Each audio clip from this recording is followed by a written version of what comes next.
Oke, kita mulai. Bismillahirrahmanirrahim. Assalamualaikum warahmatullahi wabarakatuh.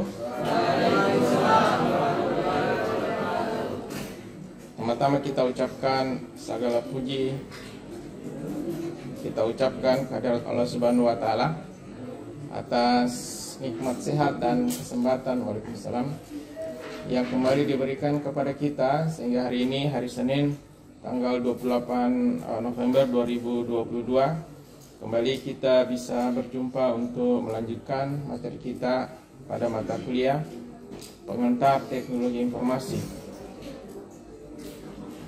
Hari ini hari ke-12 atau pekan ke-12 materi kita, dan hari ini kita akan masuk ke materi dasar basis data.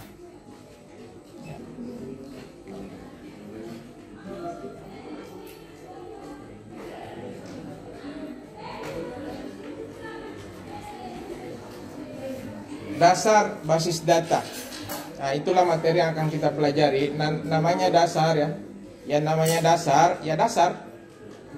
Sekedar tahu sedikit, ya. Sekedar tahu sedikit. Jadi karena dasar, maka tentu ke depan ada mata kuliah khusus yang membahas ini. Ya, untuk basis data, nama mata kuliahnya itu desain basis data. 4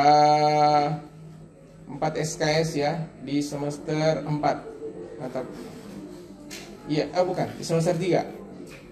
Semester 3 basis data, semester 4 itu jaringan komputer. Oke.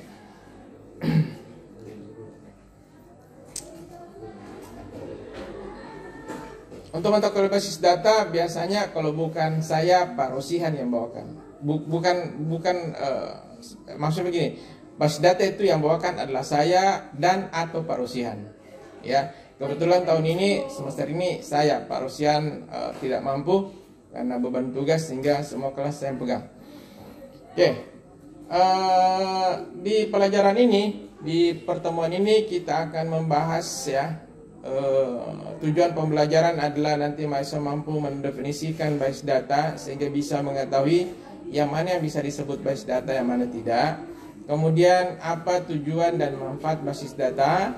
Kemudian bagaimana penerapannya, digunakan untuk apa saja, serta operasi-operasi apa yang bisa dilakukan pada basis data. Oke, yang pertama kita lihat dulu konsep basis data. Kita bisa analogikan basis data itu seperti sebuah lemari arsip, ya, seperti sebuah lemari arsip. Jadi kalau Anda lihat sebuah lemari seperti ini adalah lemarinya. Di satu lemari itu ada laci-laci, laci pertama, laci kedua, laci ketiga. Kemudian di dalam laci itu ada folder-folder. Pernah lihat folder? Bukan folder di komputer, bukan. Ada tempat itu dari kayak kotak-kotak begitu. Nah, itu namanya folder. Nah, di dalam folder itu mungkin ada map. Jadi folder, terus ada map, ada banyak map di situ. Nah, di dalam map itu ada kertas-kertas yang biasa kita sebut sebagai file. Jadi strukturnya seperti itu apabila tempat penyimpanan di dunia nyata, ya, yang kita andaikan seperti sebuah lemari. Nah, di basis data konsep tempat penyimpanan seperti ini mirip, bisa kita analogikan. Jadi lemari itu seperti sebuah basis data. Kemudian nanti di dalam basis data tersebut, kalau di lemari kan ada rak ya. Nah, di dalam basis data itu nanti ada skema namanya. Ya, ada skema. Di dalam skema ini ada tabel. Ya, ada tabel. Pada tabel itu ada data. Pada tabel itu ada data. Kalau lemari, di lemari ada rak, di dalam rak ada folder, ya. Ada folder. Kemudian pada folder itu ada file, ya, atau kertas-kertas tadi. Nah, konsep ini mirip pada basis data. Jadi kita harus bayangkan basis data itu seperti sebuah lemari tempat penyimpanan ya yang sangat besar, di mana di situ ada skema ya atau user ya. Tapi ini tidak perlu dipikirkan usernya bagaimana, nanti Anda bingung sendiri. Nantilah pada saat basis data baru kita bahas. Di setiap skema itu nanti ada tabel. Ada tabel A, tabel B, tabel C. Nah, tabel itu ada data-data. Ya, seperti itulah kira-kira. Bentuk tabel pada basis data kurang lebih seperti ini. Ada kolom, ya. Ada kolom nama, name, ada kolom nama, ada kolom alamat, ada kolom tanggal lahir dan seterusnya. Data-data yang mirip, bukan yang mirip ya, data-data yang sama atau satu kelompok begitu, kita gabungkan menjadi satu file yang disebut sebagai entitas, satu entitas ya. Entitas itu adalah data yang dimiliki suatu objek ya, satu objek. Sehingga misalnya kalau ada mahasiswa berarti di situ ada objek mahasiswa, maka muncullah entitas mahasiswa namanya nanti ya. Seperti ini misalnya, ini adalah mungkin entitas mahasiswa ini, atau tabel mahasiswa, tabel mahasiswa, kemudian nanti ada tabel dosen, tidak bisa disatukan ya.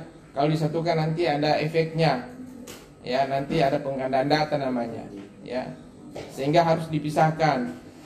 Jadi tabel mahasiswa harus tabelnya sendiri, tabel dosen tabelnya sendiri, sehingga nanti punya relasi namanya, sehingga kita bisa tahu si mahasiswa A dosennya siapa, atau mata kuliah B siapa yang mengajar. Walaupun tabelnya terpisah, tapi kita bisa tahu ya, karena mereka punya relasi. Nah, itu kira-kira bagaimana analogi basis data ya. Jadi tidak semua file yang tersimpan di komputer itu merupakan basis data, ada syaratnya ya. Anda jangan membuat file dalam bentuk Excel ya, dalam bentuk Excel terus seperti ini misalnya ya, ini datanya banyak ya, datanya banyak terus Anda mengatakan itu basis data. No, tidak. Ada syarat yang harus terpenuhi untuk kita katakan sebagai basis data ya.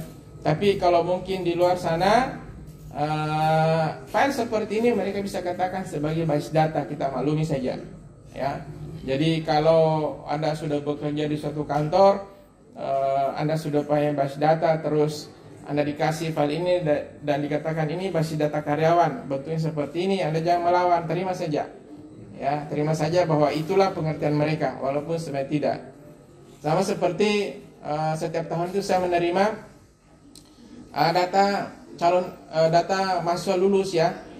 Data mahasiswa lulus dulu itu kan saya yang selalu mengupload data mahasiswa yang lulus ke sistem UKT ya. Jadi sebelum Anda mendaftar UKT itu, data yang lulus, nomor tesnya itu saya harus upload dulu, sehingga ketika Anda melakukan registrasi dengan masukkan nomor pendaftaran, data Anda terdeteksi. Jadi sebelum saya upload itu Anda tidak bisa melakukan registrasi terlebih dahulu. Nah, ketika memberikan data tadi dalam bentuk Excel, orang Biro Akademi mengatakan, Pak Amal, ini saya kirim basis data, yang dibilang begitu, ini saya kirim basis data mahasiswa yang lulus untuk jalur SB misalnya. Nah, padahal yang dikirim adalah file Excel ya. Jadi kita harus maklumi. Kemudian latar belakang kenapa harus ada basis data ya. Yang pertama itu pemrosesan basis data menjadi perangkat andalan dan kehadirannya sangat diperlukan oleh berbagai institusi dan perusahaan ya. Semua sekarang orang mengelola data. Masih ingat data diolah menjadi apa? Informasi. Nah, informasi ini penting ya. Jadi sebelum munculnya informasi harus ada data dulu. Sebelum munculnya informasi harus ada data. Data ini yang berasal dari basis data. Jadi basis data tidak mengandung informasi. Ya, basis data tidak mengandung informasi. Apa yang dikandung? Data. Nanti data itu diolah menjadi informasi. Mungkin menggunakan sistem informasi. Gitu. Jadi data yang ada di dalam database dibuatkan sistem informasi agar supaya menghasilkan informasi. Jadi syarat utama sebuah sistem, dia katakan sistem informasi, adalah dia mampu mengolah data menjadi informasi. Gitu. Ya, kayak kemarin, hari Jumat kemarin ada mahasiswa ujian tutup. Ya. Saya tanya, ini sistem informasi apa begitu berbasis web? Saya tanya, apa perbedaan antara sistem informasi berbasis web dengan website? Dia tidak bisa jawab. Kenapa? Karena tidak bisa bedakan antara website dengan sistem informasi. Walaupun kedua-duanya online, kedua-duanya bisa dibuka pakai browser, tetapi antara web biasa dengan sistem informasi itu ada perbedaan. Perbedaannya adalah kalau sistem informasi mampu mengolah data menjadi informasi. Kan begitu? Dalam bentuk grafik, ya, dalam bentuk laporan, ya, dan seterusnya. Yang jelas data di dalam database harus sudah menjadi berubah bentuk. Kan mengalami apa tadi? Proses, kan? Nah, yang namanya mengalami proses pasti berubah bentuknya. Itu menjadi bentuk yang lebih gampang dimengerti dan lebih bermanfaat. Kemudian kenapa kita harus membuat basis data? Karena pada saat mengembangkan sistem informasi diperlukan basis data sebagai tempat penyimpanan data. Jadi ketika Anda membuat sebuah website, ya, ketika Anda membuat sebuah sistem informasi, Anda butuh dua hal. Yang pertama adalah data dan program untuk mengolah data tadi. Gitu. Jadi kalau Anda membuat sebuah website, ya, datanya diatur dengan menggunakan misalnya MySQL, ya. Mungkin sudah pernah dengar. Ada juga orang bilang MySQL, ya, terserah bagaimana pengucapannya. Saya lebih gampang menggunakan MySQL. Ini adalah database management system yang dipakai untuk menyimpan data, mengelola data. Sedangkan pemrograman PHP dipakai untuk mengatur tampilan di layar. Ya, jadi ada dua hal. Jadi data dengan program untuk menampilkan data tadi. Apakah kita bisa menampilkan data di dalam MySQL ini tanpa PHP? Bisa.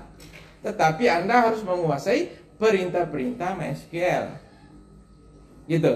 Sedangkan dengan menggunakan PHP, kita bisa membuat sebuah sistem di mana pengguna tidak perlu menghafal dan mengetahui perintah-perintah MySQL. Dia tinggal klik saja, apa yang diinginkan tampil.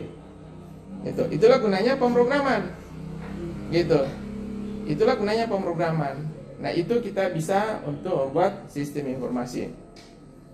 Kehadiran basis data dapat meningkatkan kinerja perusahaan dan dapat meningkatkan daya saing perusahaan tersebut di dalam pengambilan keputusan untuk segera memutuskan suatu masalah berdasarkan informasi yang ada.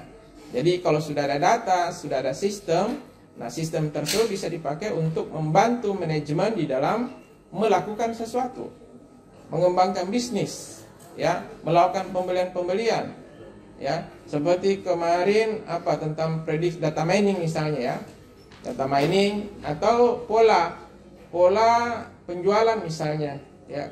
Kebetulan pada minggu ini di basis data dibahas tentang itu, bagaimana mendesain basis data untuk bisa menampilkan sebuah pola atau tren yang dibutuhkan oleh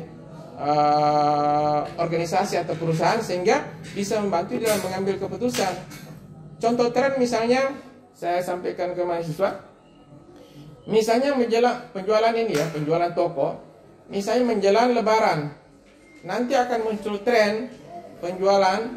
Ternyata setiap tahun menjelang lebaran yang terjual banyak itu adalah pakaian. Itu bisa muncul di situ, ya, sehingga tahun depan, ya, menjelang lebaran stok pakaian di toko harus diperbesar karena diperkirakan banyak orang yang akan butuh dan beli pakaian.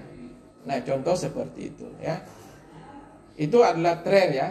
Itu adalah tren yang bisa didapatkan dari sebuah sistem.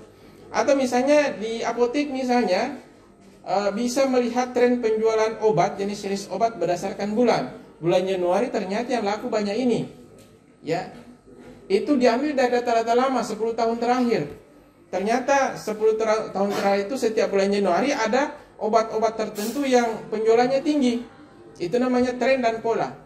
Sehingga tahun depan di bulan Januari obat itu harusnya siap. Gitu.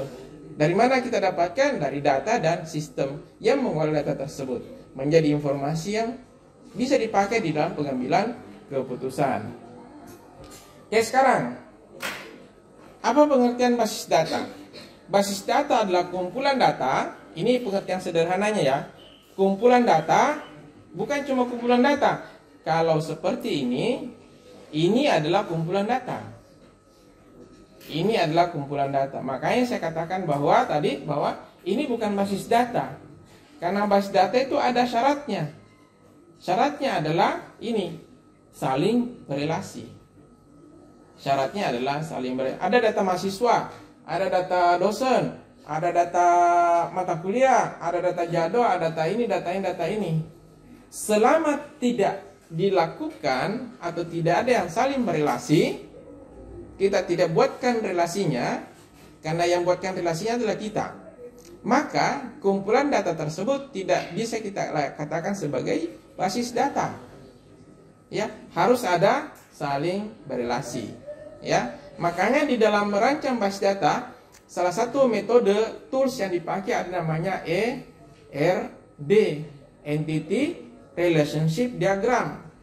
Diagram yang menggambarkan relasi ini antar entitas. Ya, jadi ada entitas mahasiswa, ada entitas dosen, ada entitas mata kuliah. Kalau kita tidak buatkan relasi, bukan basis data namanya. Harus ada relasi yang memungkinkan nanti kita bisa mengambil data dari satu atau dua entitas satu kali perintah. Ya, kalau tidak ada relasi tidak bisa. Ya, jadi saya bisa mengambil data dari tabel mahasiswa dan tabel mata kuliah dengan satu kali perintah dengan syarat kedua tabel tersebut yang tadi itu berelasi. Harus ada relasi. Kalau tidak punya relasi, saya tidak bisa berikan perintah satu kali untuk mengambil data dari dua tabel atau lebih. Ya. Definisi lain adalah himpunan kelompok data yang saling berhubungan. Lihat ya, tetap memakai kata berhubungan atau berelasi yang disimpan secara bersama tanpa ada pengulangan. Kita usahakan ya di dalam melakukan desain, salah satu hal yang kita fokus adalah jangan sampai ada pengulangan atau redundansi data. Ya, misalnya yang dimaksud dengan redundansi di sini adalah ada satu tabel, di situ ada data mahasiswa. Ya, namanya si Fadli misalnya. Di tabel lain ada juga tabel yang memuat data mahasiswa nama Fadli. Tidak boleh. Ya, tabel yang memuat data mahasiswa nama Fadli itu hanya ada boleh di satu tempat. Ya, tidak boleh ada di tempat lain. Apa efeknya kalau berada di dua tempat yang berbeda? Efeknya adalah mungkin awalnya tidak ada masalah, tetapi suatu saat data Fadli ini diubah dan diubah hanya di satu tempat, maka terjadi ketidakkonsistenan data. Ada data yang berbeda antara di sini dengan yang di sini. Itu nanti muncul masalah. Ya, oleh karena itu diusahakan tidak ada perulangan. Kemudian diatur sedemikian rupa sehingga kelak dapat dimanfaatkan dengan cepat dan mudah untuk memenuhi berbagai kebutuhan organisasi. Kemudian definisi berikutnya, kumpulan file arsip atau tabel yang saling berhubungan. Selalu memakai kata berhubungan. Ya, selalu ada kata berhubungan yang disimpan dalam media penyimpanan elektronis. Ya, oke, itu adalah definisi ringkas daripada basis data. Sekarang, apa tujuan dibuat basis data? Tujuannya adalah kita atur data supaya bisa dengan mudah diakses, bisa dengan tepat dan kecepatan dalam pengambilan kembali data tersebut. Ya, jadi data itu diatur. Jadi tugas utama sebelum pada basis data adalah kita mendesain ya struktur tabel sehingga tujuan ini tercapai.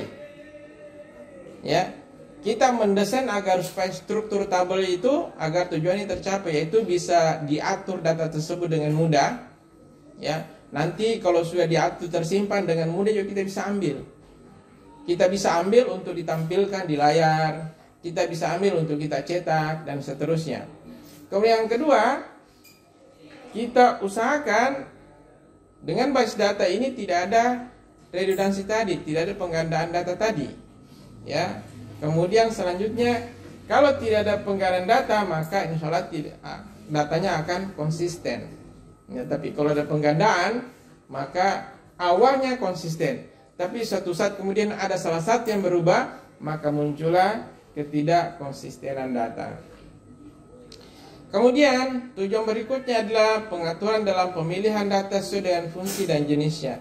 Dengan basis data nanti kita bisa mengatur data ini digunakan untuk apa, siapa yang boleh akses, siapa yang boleh edit, ya, dan seterusnya. Jadi nanti ke depan kalau sudah keluar KHS, kartu hasil studi, soal di bulan Januari, Anda hanya bisa melihat nilai Anda.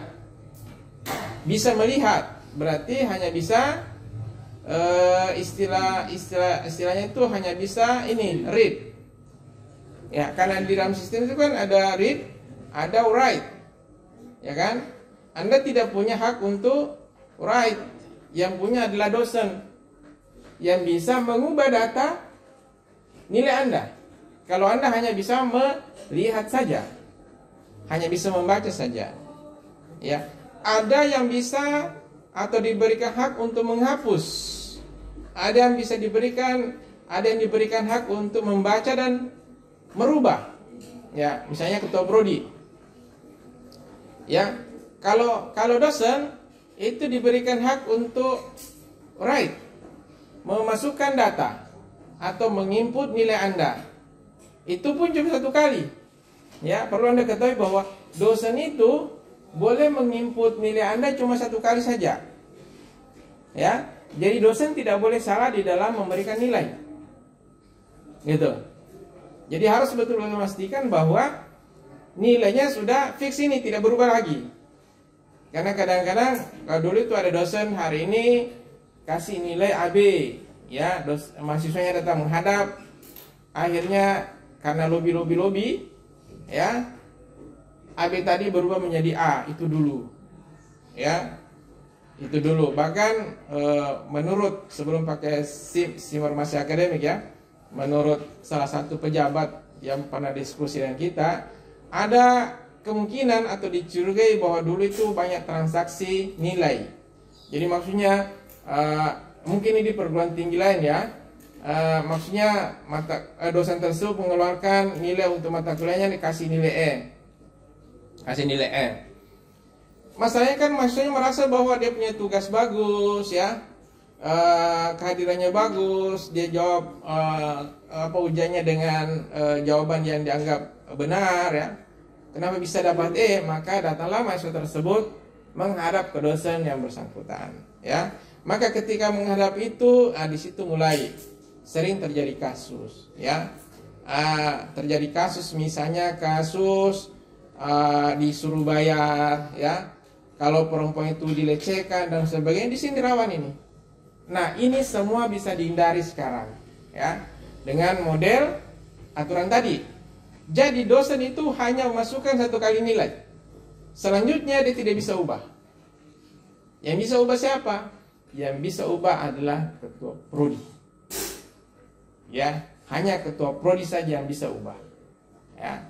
Dan tentu ada alasan nanti di situ yang bisa dimaklumi, diterima oleh ketua prodi kenapa bisa berubah nilainya, ya. Dan ini jarang terjadi, ya, di informatika jarang terjadi. Pokoknya dosen kasih keluar nilai, disimak, itu sudah, ya, itu sudah nilainya. Oke. Jadi di dalam basis data, data bisa diatur seperti itu. Kemudian selanjutnya, manfaat basis data, kecepatan dan kemudahan di dalam pengaksesan. Bayangkan kalau Anda punya data, ini Unhair misalnya, ada 15.000 mahasiswa. Ya. Ada 15.000 mahasiswa. Kemudian mau dicari mahasiswa dengan nama siapa misalnya? Santi misalnya. Bagaimana caranya? Ya. Dengan menggunakan basis data, kalau pakai Excel ya, pakai Excel, oke, kita bisa lakukan ya, Ctrl F, kemudian tulis Santi. Oke? Seperti ini. Tetapi dengan model ini ya, nama Santi yang muncul bisa puluhan. Ya kan? Ya, tetapi dengan basis data kita bisa melakukan pencarian spesifik sehingga data yang muncul itu cuma satu baris saja. Betul-betul ya data yang kita cari. Dengan cepat.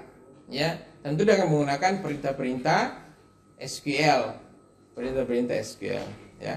Jadi dengan mudah kita bisa melakukan pencarian dengan cepat ya. Kemudian berikutnya, manfaat basis data adalah kita bisa pakai data tersebut secara bersama. Selama Anda diberi hak, tentu Anda diberi hak. Ya. Jadi ketika Anda menginput mata kuliah, memilih mata kuliah pada saat pengisian KRS, data mata kuliah yang Anda akses itu sama dengan data yang saya akses ketika Anda konsultasi. Padahal kita berada di tempat yang berbeda, ya. Kita mengakses data yang sama. Kenapa? Karena ada kebersamaan di dalam pemakaian atau shareability. Ya. Kemudian ada pemusatan kontrol data, efisiensi ruang penyimpanan dan seterusnya. Nah, ini kita akan bahas satu-satu nih, ya, sampai selesai pertemuan pada hari ini. Oke. Yang pertama, kecepatan dan kemudahan memungkinkan kita untuk menyimpan dan melakukan perubahan serta manipulasi terhadap data, atau menampilkan kembali data tersebut dengan lebih cepat dan mudah. Di sini ada kasih tanda manipulasi, ya, supaya ini sering sekali saya bahas ya, supaya kita tidak salah mengerti. Apa maksud dari manipulasi ini? Kalau di luar sana kata manipulasi ini berkonotasi negatif, ya, artinya manipulasi itu merubah. Jadi yang tadinya nilai A, nilai C diubah menjadi A, ini manipulasi. Kalau di dalam ilmu basis data, manipulasi itu pengertiannya tidak seperti itu. Contoh manipulasi adalah seperti ini. Sekarang di dalam ruangan ini ada 50 mahasiswa, ya, sudah masuk datanya semua. Kemudian saya mau menampilkan data mahasiswa yang berjenis kelamin laki-laki saja. Ya, jadi saya berikanlah perintah manipulasi. Yang muncul nanti di layar saya hanyalah yang jenis kelamin laki-laki. Jenis kelamin perempuannya di mana? Ya tidak muncul. Apakah hilang? Tidak hilang. Tetap ada, tetapi yang muncul di layar hanya yang saya butuhkan. Itulah manipulasi. Tidak diubah data yang ada di dalam basis data. Datanya tidak berubah. Tetapi kita hanya menampilkan sesuai dengan keinginan kita. Ya kan? Misalnya saya ingin menampilkan mahasiswa yang IPK-nya di atas 3,5. Kebetulan ya, kebetulan ada surat direktorat, tolong Ketua Prodi kirim kemari daftar mahasiswa yang berprestasi. Kebetulan ada beasiswa ini, beasiswa prestasi lah. Maka saya melakukan perintah terhadap simak. Ya, saya ingin saya melakukan perintah untuk menampilkan mahasiswa yang IPK-nya di atas 3,5. Ya, misalnya dengan memberikan perintah select tanda bintang from mahasiswa misalnya where IPK lebih besar 3,5. Maka data yang muncul itu hanyalah yang IPK-nya di atas 3,5, yang di bawah itu tidak muncul. Nah, data itulah hasil dari manipulasi. Apakah datanya diubah? Tidak diubah. Ya, kita hanya jadi manipulasi itu kita menampilkan data yang kita inginkan. Ya, yang kita inginkan. Kemudian itu kecepatan ya, kecepatan dan kemudahan di dalam pengambilan data, di dalam menyimpan data itu bisa dengan cepat. Kemudian kebersamaan pemakaian, shareability, ya pemakai basis data itu tidak terbatas, ya selama servernya mampu, ya ini tergantung dari server saja. Nah disimak itu di awal semester itu servernya bekerja setengah mampus. Ya, makanya Anda lambat di dalam pengaksesan. Ya, kenapa? Karena begitu banyak orang mahasiswa yang harus dilayani oleh server. Ya, sehingga keterbatasan pemakaian itu hanyalah dari sisi hardware saja. Ya, pengisian data dilakukan oleh beberapa orang dalam satu lokasi. Ya, jadi bisa satu lokasi, bisa di lokasi yang berbeda juga bisa. Yang penting data itu bisa dipakai secara bersama. Sekarang pertanyaan, bagaimana kalau di saat yang sama dua orang merubah data yang sama? Yang mana yang diterima? Jadi ini nih berdampingan nih, ya. Oke, saya ubah ini, saya ubah data mahasiswa dan juga ubah data mahasiswa. Satu data yang diubah. Sekarang bersamaan, enter, tak bersamaan. Kira-kira mana yang diterima? Apakah ada duanya atau salah satunya? Salah satunya. Terus yang mana? Yang terakhir, ya. Karena biar bagaimanapun Anda usahakan untuk kelihatan bersamaan enter, pasti ada selisih sekian milisekund. Pasti ada. Dan yang paling terakhir itulah yang diterima. Ya. Karena kerja komputer begitu berdasarkan timing. Ya, berdasarkan clock istilahnya. Kalau di proses itu pakai clock istilahnya, ya. Dan itu pasti beda. Tidak mungkin Anda bisa menekan enter atau melakukan eksekusi perintah persis di saat yang sama. Tidak mungkin. Ya. Oke. Kalau oke lah mungkin ya, mungkin sama-sama, tetapi mungkin jaringannya lagi yang berbeda. Ya, ini jaringan ini dengan jaringannya ini mana yang lebih cepat? Itu banyak faktor yang mempengaruhi sehingga datanya pasti satu yang diterima. Oke. Kemudian berikutnya pemusatan kontrol data-data yang ada menjadi terpusat pada satu tempat penyimpanan, ya. Jadi walaupun nanti ada sebuah sistem namanya sistem terdistribusi. Nah, ini sistem terdistribusi ini datanya ada di beberapa tempat. Tetapi yang dilakukan apa? Tetap melakukan sinkronisasi data, ya. Seperti database-nya Google itu bukan di satu tempat, ya. Sudah tahu kan bagaimana caranya Google bisa memberikan hasil pencarian dengan cepat, ya. Jadi kenapa kalau kita mencari pakai Google itu tampilannya cepat sekali muncul hasil pencariannya? Karena sebelum kita mencari, Google itu sudah kumpulkan data. Mereka sudah kumpulkan data, ya. Jadi misalnya kata kunci apa, data mining misalnya, ya. Website yang mempunyai kata kunci data mining, ya, itu Google sudah deteksi sebelumnya, dia sudah indeks. Sehingga ketika kita melakukan pencarian dengan kata kunci tadi, langsung tampilkan. Google tidak mengecek lagi website yang mengandung kata kunci tersebut, tidak, ya. Tapi dia sudah punya basis datanya duluan. Web mana yang punya kata kunci data mining, sehingga ketika ada orang mencari langsung dia tampilkan, gitu. Disimpan di mana itu? Di database-nya Google. Apakah database-nya Google hanya di satu tempat? Tidak. Dia berada di banyak negara.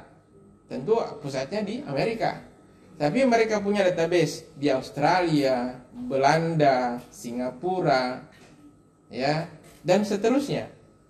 Sehingga ketika ada masalah di satu tempat, maka hasil pencarian dialihkan ke tempat yang lain.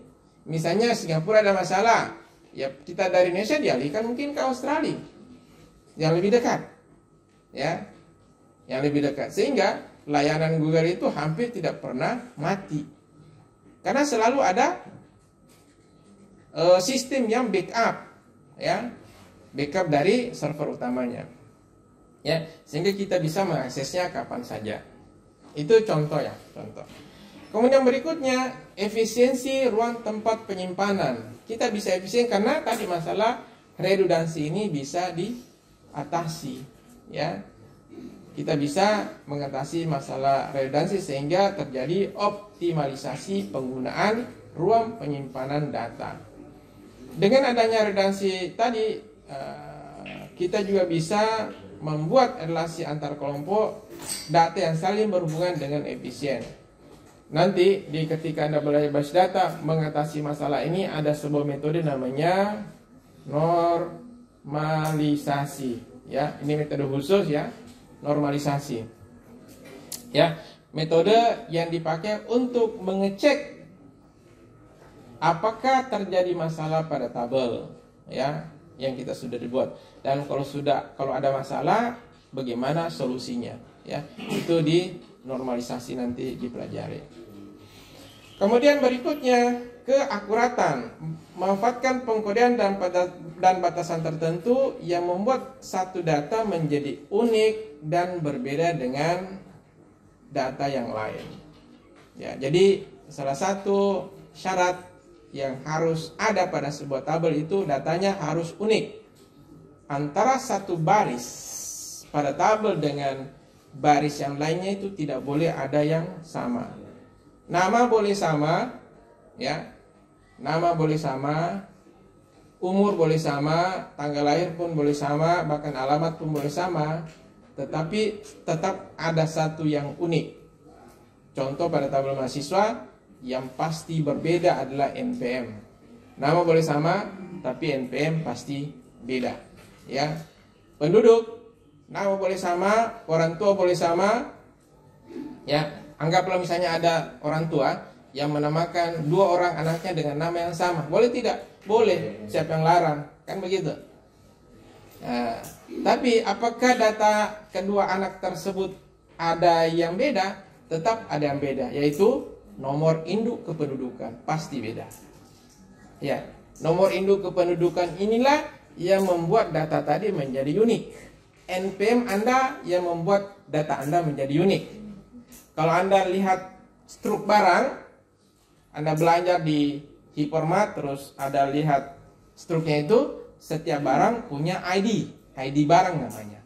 ID barang itulah yang membuat setiap barang menjadi unik dan berbeda dengan barang yang lainnya. Sehingga ketika di scan, pasti tepat barangnya, ya, pasti benar harganya, tidak mungkin tertukar harganya, ya. Oke. Itu keakuratan yang mengakibatkan keakuratan. Kemudian berikutnya, ketersediaan. Karena kepentingan memakai data, sebuah basis data dapat memiliki data yang disebar di banyak lokasi. Contohnya tadi Google itu, ya, datanya disebar di banyak lokasi sehingga senantiasa siap, ya, senantiasa ada, ya. Dengan teknologi jaringan komputer, data nasabah misalnya pada bank, ya, data nasabah yang berada di suatu bank, suatu cabang dapat diakses di cabang yang lain, ya. Ini contoh, ya, bagaimana data tersebut bisa disiapkan. Kemudian berikutnya, dari sisi keamanan, adanya password yang memastikan bahwa yang bisa mengakses data itu betul-betul orang yang berhak, ya. Itu satu. Yang kedua, basis data itu bisa dipilih-pilih penggunanya, ya. Misalnya pengguna A hanya boleh melihat data mahasiswa saja, pengguna B hanya boleh melihat data mahasiswa dan data dosen. Boleh seperti itu, bisa. Jadi kita bisa tentukan hak setiap user, ya. Kalau misalnya gini, kalau tabelnya seperti ini, siapa yang punya file ini, ya dia bisa lihat semua, ya kan? Dia bisa lihat semua. Tapi kalau database, saya bisa pilih misalnya, yang Anda boleh lihat hanya kolom ini dan kolom ini saja. Tabelnya sama, tetapi kolomnya beda. Ya, kolom yang boleh kita kasih lihat ke orang lain itu beda-beda. Bisa, ya. Kita bisa membuat sebuah perintah namanya view yang menentukan nanti si A bisa lihat apa, si B bisa lakukan apa dan seterusnya. Kita bisa atur seperti itu. Ya, itu view namanya. Oke, kemudian kita juga dapat menentukan siapa saja yang boleh mengakses data penting atau data biasa. Ya, ini namanya hak akses. Berikutnya, kemudahan dalam pembuatan program aplikasi yang baru. Tadi saya katakan bahwa sisi informasi itu ada pemrogramannya, ada database-nya, ya kan? Ada database-nya, ada program untuk mengakses database tadi. Sekarang gini, kita sudah punya sisi informasi akademik, ya, yang Anda akses setiap hari ini, ya. Kemudian dan sudah punya data, ya, data mahasiswa, lengkap dengan alamat, lengkap dengan tanggal lahir, lengkap dengan prodi dan seterusnya. Itu ada di tabel mahasiswa. Nah, sekarang Unhair mau bikin sisi informasi perpustakaan. Apakah perlu membuat database baru tentang mahasiswa? Tidak perlu lagi. Karena datanya sudah ada. Yang dibuat tinggal apanya? Tinggal aplikasinya untuk mengakses data tadi. Gitu. Jadi kalau merancang basis data itu, ya, kita tidak boleh hanya berpatokan, oh saya bikin sisi informasi akademik, berarti datanya tentang akademik saja. Ya, kita harus perkirakan 5-10 tahun ke depan Unhair itu butuh sisi informasi apa, dan sisi informasi tersebut butuh data apa. Maka datanya sudah bisa disiapkan dari sekarang. Ketika masa pembuatan aplikasi yang baru datang, tinggal dibikinkan aplikasinya, datanya sudah ada, struktur datanya sudah ada, sehingga satu sistem itu bisa namanya apa? Banyak sistem tadi bisa terintegrasi, ya. Terintegrasi itu artinya satu data untuk seluruh aplikasi. Seperti sekarang ini, tahun ini ya, mulai tahun ini Anda punya akun di Simak, itu sama dengan akun Anda di virtual class. Tahun lalu itu tidak seperti itu. Tahun lalu ya, tahun lalu. Baru tahun sekarang ini diintegrasikan. Tahun lalu ketika Anda masuk virtual class, Anda harus menginput satu-satu mata kuliah yang Anda program semester ini. Tahun ini tinggal sinkronisasi. Mata kuliah yang Anda centang di Simak masuk di virtual class. Itu namanya integrasi. Karena sudah menyatu. Ya, makanya setiap merancang basis data itu jangan cuma terfokus kepada sistem yang akan dibuat saat ini, tapi 3 tahun ke depan itu ada tidak sistem lain yang akan dibuat oleh organisasi itu. Kalau ada ya datanya disiapkan memang. Ya, datanya disiapkan memang. Jadi satu basis data itu bisa dipakai untuk aplikasi-aplikasi yang berbeda. Bukan cuma untuk satu aplikasi, ya. Itu enaknya kalau pakai basis data. Berikutnya, dan ini mungkin yang terakhir ya, yang terakhir manfaat basis data ya, user view. Itu tadi saya sampaikan bahwa setiap user itu bisa diberi hak yang berbeda. Ya, setiap user bisa diberi hak yang berbeda. Misalnya tabel mahasiswa, Anda hanya boleh melihat nama NPM. Ya, pengguna lain boleh melihat nilainya. Ya, sama-sama lihat. Nanti pengguna lain lagi bukan cuma lihat, tetapi bisa merubah, bisa melakukan update, dan seterusnya. Itu bisa diatur dengan menggunakan user view. Ya, setiap pengguna bisa melihat tampilan, ya, penginput datanya juga, tampilannya beda-beda, ya, bisa diatur seperti itu. Sehingga memudahkan di dalam pengelolaan data. Ya, memberikan view kepada user sesuai dengan haknya. Yang bisa memberikan view ini adalah namanya admin saja yang bisa. Jadi kalau punya hak admin, maka dia bisa membuat view namanya kepada user tertentu. Bagaimana kalau user ini melanggar etika misalnya, hak itu dia bisa cabut. Hak untuk melihat tadi dia bisa cabut, ya. Itu nanti Anda pelajari di basis data. Tidak ya. Kalau di basis data tidak sampai ke sana ya, karena terlalu banyak materinya, ya. Kalau mau pelajari sampai view itu masuk di DTS nanti, Digital Talent Scholarship, itu sampai di sana dipelajari. Oke, kemudian penggunaan basis data. Basis data digunakan untuk apa? Untuk sisi informasi. Ini banyak contoh ya. Sisi informasi kepegawaian, ya. Sisi informasi pergudangan atau inventory. Jadi kalau sisi informasi pergudangan itu bisa diketahui barang yang ada di gudang. Kalau ada masuk, ya, ada masuk barang di gudang dicatat, toh. Sehingga sekarang jumlah barangnya sudah berapa. Tapi kalau ada barang dikeluarkan kerak, maka data di ini berkurang. Sehingga real time dari data itu bisa diketahui persediaan di gudang itu berapa. Ya. Kemudian informasi akuntansi, reservasi hotel atau tiket pesawat, ya, perbankan, ya. Sekira ini sering kita pakai, ya, yang sering berpergian, ini reservasi hotel atau pesawat. Kemudian asuransi, ya, sekarang semua orang diwajibkan pakai asuransi, ya. Kemudian rumah sakit, ya, rumah sakit, ya, ini sudah harus, ya. Saya tidak bisa bayangkan kalau masih ada rumah sakit yang tidak pakai sistem, ya, perekaman datanya, rekam medisnya, ya. Itu akan menyebabkan antrian yang lama jika tidak pakai rekam medis, sistem rekam medis secara elektronik. Kalau masih pakai kertas-kertas itu antriannya pasti lama dan rekam medisnya bisa hilang. Kemudian penggunaan basis data untuk produsen barang, ya, dan seterusnya. Ini banyak, ya. Ya, untuk sistem penjualan, misalnya pencarian jumlah barang, ya, jumlah penjualan, stok yang tersedia, barang apa yang paling laku pada bulan ini, ya, itu bisa dapatkan apabila kita mempunyai sistem informasi penjualan atau laba bersih perusahaan. Nah, ini mungkin bisa dapatkan apabila kita tidak menggunakan basis data atau sistem informasi. Ini mungkin bisa kita dapatkan dengan sedikit effort, ya. Tapi kalau sudah ada sistem, tinggal klik-klik muncul laporannya, ya. Kalau tidak pakai sistem, mau pakai Excel boleh. Kita bisa melihat ini pakai Excel, tapi sedikit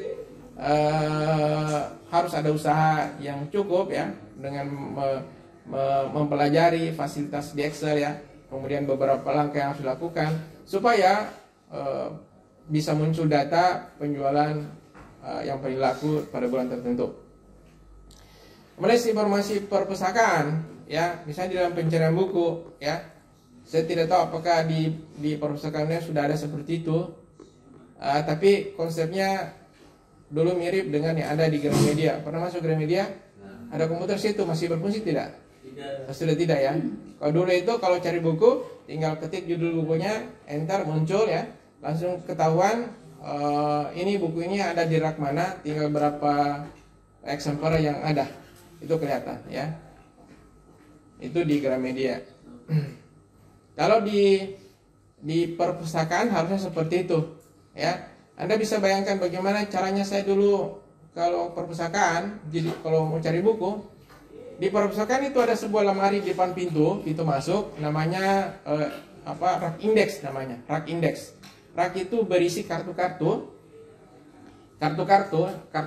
di mana kartu kecil itu berisi informasi tentang buku yang ada di perpustakaan tersebut. Kartu itu disusun per laci. Satu laci itu satu huruf. Jadi huruf A satu laci, huruf B satu laci, huruf C satu laci. Jadi kalau saya mau mencari buku jaringan komputer, maka saya harus buka laci huruf J. Ya, J. Kondisi tersusun, cari satu-satu buku dengan judul jaringan komputer. Kalau sudah ada, maka keterangan di kartu itu saya catat. Kartu ini pengarahnya siapa, buku ini pengarahnya siapa, dia berada di rak mana. Nah, jadi kalau sudah ketahuan raknya, baru kita masuk ke dalam. Kita cari raknya, lemarinya di rak berapa, ya. Oh, ternyata tidak ada. Kenapa? Dipinjam semua. Karena di rak tadi, rak indeks itu tidak ada keterangan bahwa buku ini sudah dipinjam, ya. Tidak ada keterangan. Jadi kita cuma masuk ke dalam, nanti di situ di rak itu tidak ada, baru ketahuan, oh, bukunya tidak ada yang sedang pinjam. Ya, nah, kalau ada baru kita ambil, kita bawa ke meja peminjaman. Sekarang tidak seperti itu. Sekarang kita masuk perpustakaan, dihadapkan pada komputer, tinggal ketik judul bukunya, ya, enter, langsung kelihatan buku ini judulnya ini ada di rak ini, jumlah koleksinya ada 5 eksemplar, kelima-limanya sedang dipinjam, ya, kelima-limanya sedang dipinjam. Jadi ketahuan dari awal. Pencariannya sudah gampang. Dan segera dengan segera diketahui bahwa bukunya sudah dipinjam semua dan kelihatan ini dikembalikan tanggal sekian. Bisa seperti itu. Sehingga kalau memang saya butuh buku itu, maka pada hari pengembaliannya atau satu hari setelahnya saya bisa datang lagi ke perpustakaan untuk mengecek apakah sudah dikembalikan atau belum. Gitu. Ada datanya. Ya. Kalau belum dikembalikan berarti yang bersangkutan dapat denda. Itu di sistemnya lagi di petugas. Oh, ini dia belum kembalikan nih, muncul dendanya berapa. Ya. Itu dengan mudah jika memakai sistem, ya. Ini yang terlambat ya berarti denda.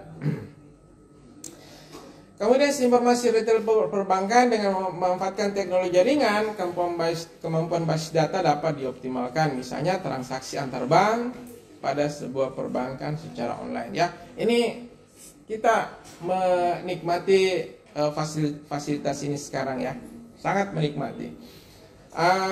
Sudah lama saya tidak pernah ke ATM.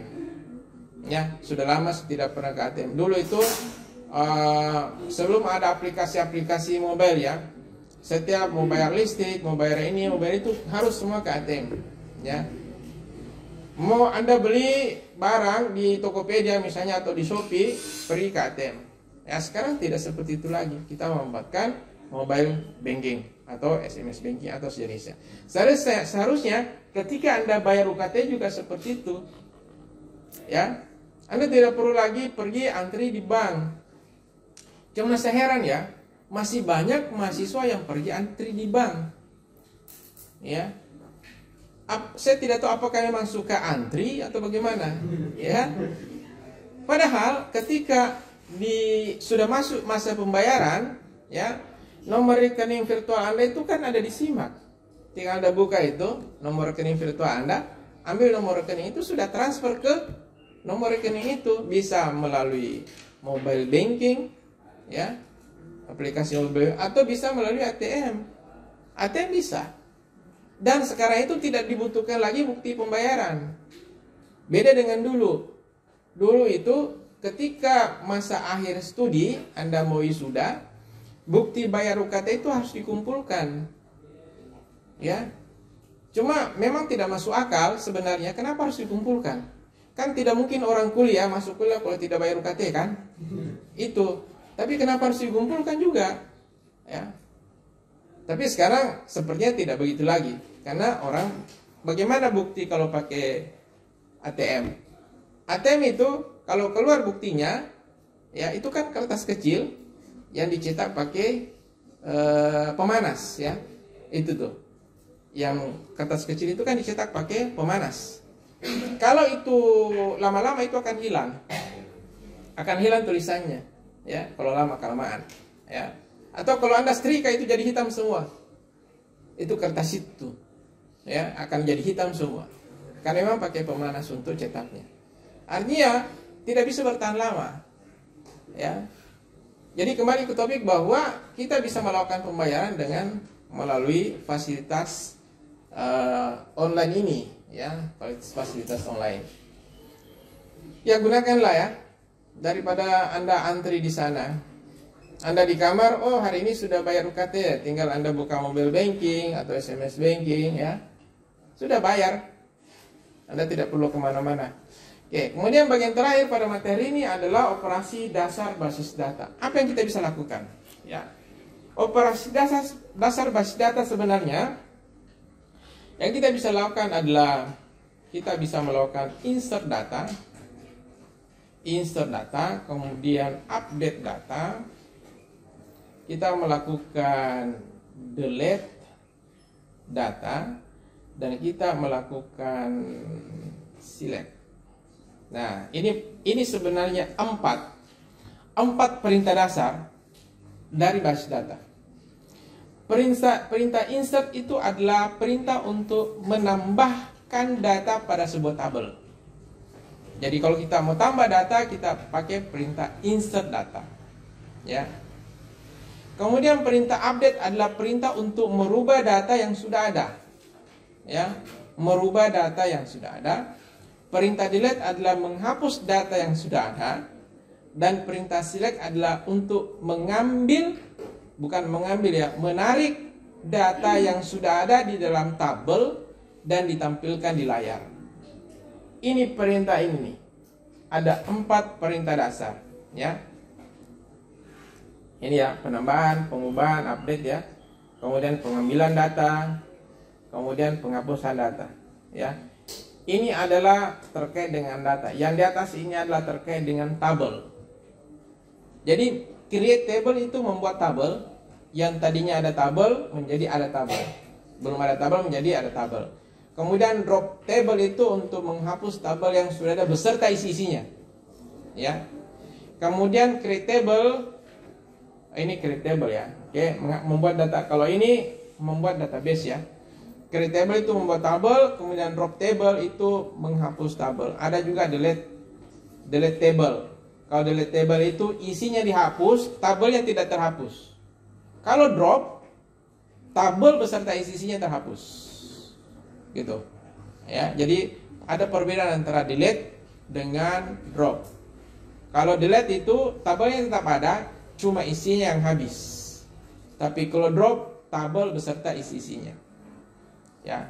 Nah, ini jenis pembagian jenis perintah secara garis besar pada basis data. Ya, tentu nanti di sini banyak variasinya ya, insert banyak variasinya, update, delete dan select ya.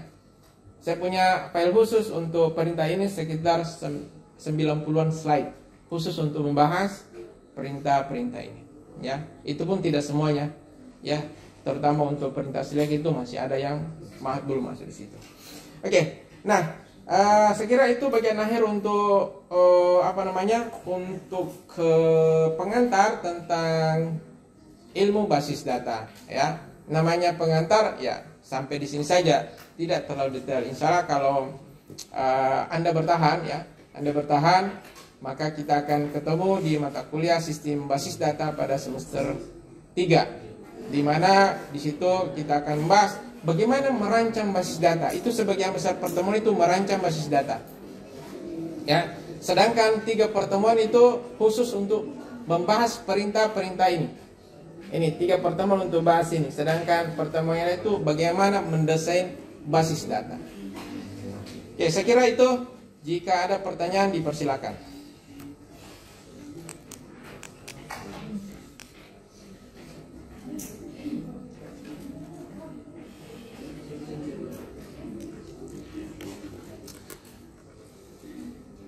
Baik, kalau tidak ada, saya kira pertemuan hari ini cukup ya.